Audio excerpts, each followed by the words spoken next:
친구들 안녕하세요.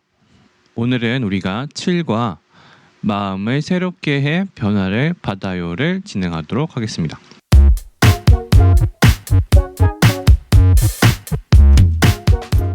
자, 우리가 2단원으로 오면서 암송 말씀이 바뀌었죠. 고린도후서 5장 17절 말씀인데 우리 같이 한번 읽어보도록 하겠습니다. 그런즉 누구든지 그리스도 안에 있으면 새로운 피조물이라. 이전 것은 지나갔으니 보라 새 것이 되었도다. 다시 한번 읽어볼게요. 시작. 그런즉 누구든지 그리스도 안에 있으면 새로운 피조물이라. 이전 것은 지나갔으니 보라 새 것이 되었도다. 하나님의 말씀을 외우는 것은 우리 생각이 변화하는 방법들 중 하나예요.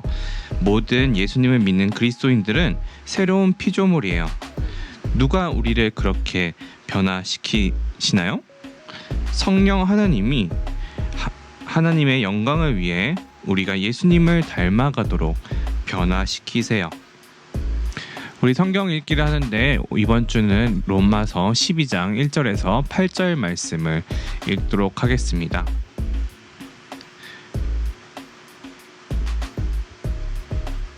영상 볼게요.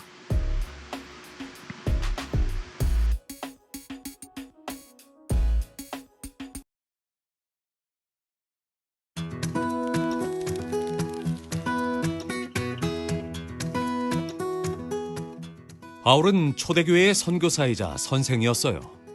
여러 곳을 여행하며 복음을 전하고 그리스도인들을 가르쳤죠. 직접 만날 수 없는 사람들에게는 편지를 썼어요. 바울은 로마에 있는 성도들에게 예수님을 믿는 사람은 하나님이 기뻐하시는 거룩한 삶을 살아야 한다고 말했어요. 하나님은 성도들이 서로 아끼고 사랑하며 살아가도록 부르셨습니다. 바울은 하나님이 우리를 긍휼히 여기신다고 말했어요. 하나님은 사랑받을 자격이 없는 죄인된 우리에게 사랑을 베푸셨어요. 바울이 말했어요. 그러므로 하나님이 기뻐하시는 모습으로 사십시오. 예수님을 믿지 않는 사람들을 따라 살지 마십시오. 하나님이 여러분의 생각을 바꾸시게 하십시오. 성령님은 여러분 안에 계십니다. 그분이 옳은 길을 보여주시면 하나님의 계획을 알게 될 것입니다. 자신을 더 낮게도 나쁘게도 생각하지 마십시오. 모든 사람은 똑같지 않습니다. 하나님은 모든 사람에게 믿음을 주시지만 믿음의 양은 저마다 다릅니다. 하나님은 각각 다른 선물을 주십니다. 예언이나 가르침의 선물을 주시기도 합니다. 어떤 사람은 섬김을, 격려를, 나눔을, 인도함을, 베품을 선물로 받았습니다. 몸의 각 부분이 힘을 합쳐 일하듯이 그리스도인들도 함께 일해야 합니다. 우리는 모두 예수님 안에서 한 몸입니다. 서로를 한 가족처럼 사랑해야 하죠. 우리는 소망 안에서 기뻐하고 힘들 때도 오래 참으며 기도를 멈추지 말아야 해요. 바울은 기뻐하는 사람이 있으면 함께 기뻐하고 슬퍼하는 사람이 있으면 함께 슬퍼하며 가능하면 모든 사람과 사이좋게 지내라고 했어요. 훗날 바울은 로마에 있는 감옥에 갇혔어요. 그곳에서 빌립보 성도들에게 편지를 썼죠. 바울은 그들의 삶 속에서 하나님이 일하시기 때문에 기쁘다고 말했어요. 성도들은 바울에게 헌금을 보내거나 그를 위해 기도했어요. 바울은 그들로 인해 하나님께 감사드렸고 하나님이 그들을 예수님을 닮아가도록 변화시키신다는 것을 알았어요. 하나님은 우리가 서로를 아끼고 사랑하기를 바라세요. 그리스도인은 모두 예수님에게 속해 있어요. 예수님의 죽음과 부활로 우리는 하나가 되었어요. 성령님이 우리의 생각과 삶을 변화시키면 하나님이 하신 것처럼 우리도 서로 사랑할 수 있어요.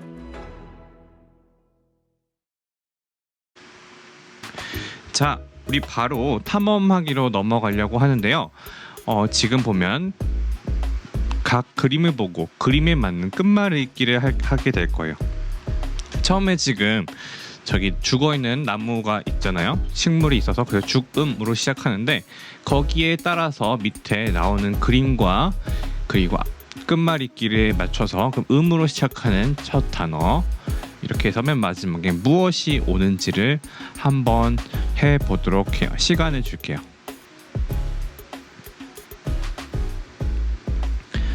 자, 그러면 같이 보도록 하겠습니다. 첫 번째, 죽음에서 해서 음식들이 많으니까 음식, 그리고 그 다음에 아이가 무엇을 하고 있죠? 밥을 먹고 있으니까 식사, 그리고 그 과일 이름은 사과.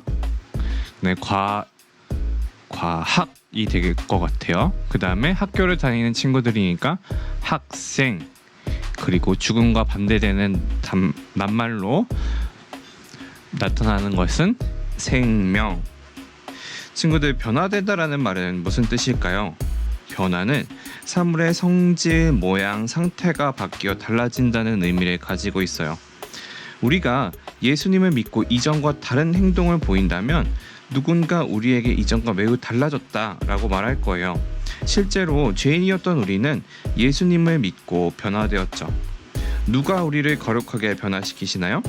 성령님이 하나님의 영광을 위해 우리가 예수님을 닮아가도록 변화시키세요. 그 다음 건 우리가 가스펠 프로젝트라는 걸 해보려고 하는데, 이게 그 보드게임 같은 거예요. 그래서 혼자 할 수가 있는 게 아니라서 그냥 넘어가려고 합니다. 근데 이 뒤에 게임을 하다 보면은 집에서 혹시 다른 사람이랑 같이 하게 된다면 이걸 이제 문제를 풀어서 움직일 수 있도록 해야 되는데, 그 문제의 답들을 한번 보려고 해요. 오직 예수님을 믿는 뿅뿅, 누가 우리를 거룩하게 변화시키나요? 이런 식으로 총 9개가 있는데 그 중에 8개의 문제가 있단 말이에요. 우리 친구들이 성경책이나 공과책을 보면서 한번 이것들을 답을 한번 찾아보도록 해요. 전도사님이랑 같이 생각해 본다면 이렇게 될 것 같아요. 오직 예수님을 믿는 무엇으로 구원을 받나요? 믿음으로 구원을 받아요. 누가 우리를 거룩하게 변화시키나요? 방금 전도사님이 이야기했었던 건데, 성령님이 우리를 변화시키세요.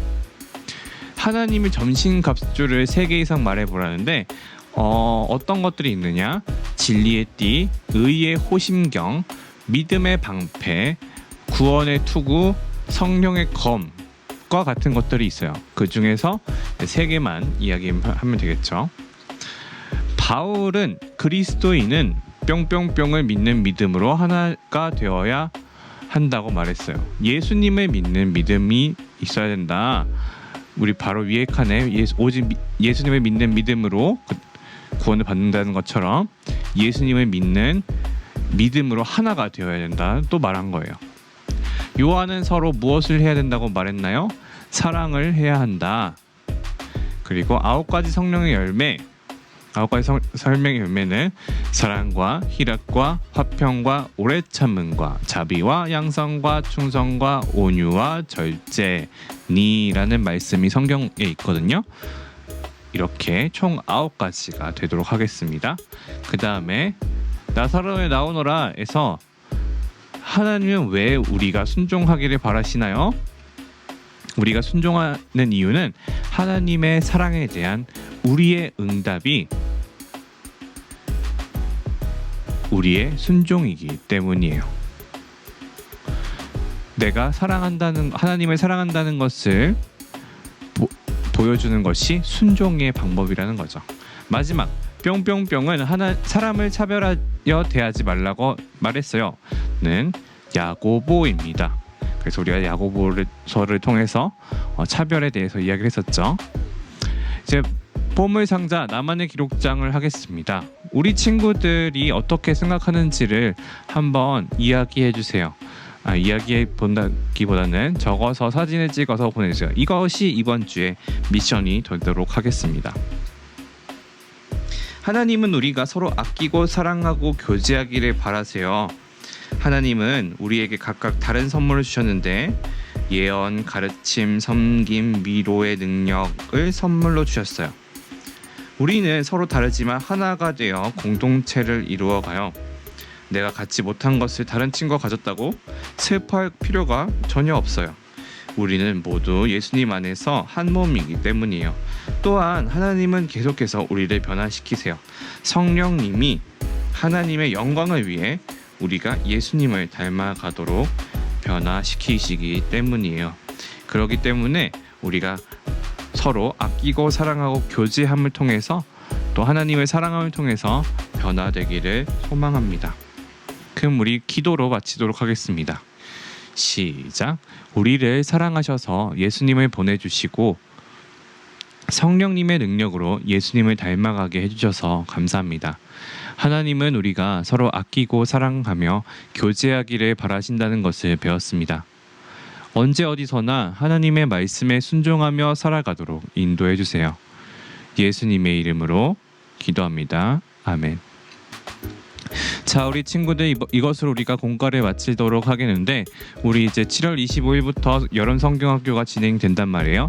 그러니까 얼른 신청하셔서 같이 할 수 있도록 해주세요. 그럼 우리 다음 주에 만나요. 안녕.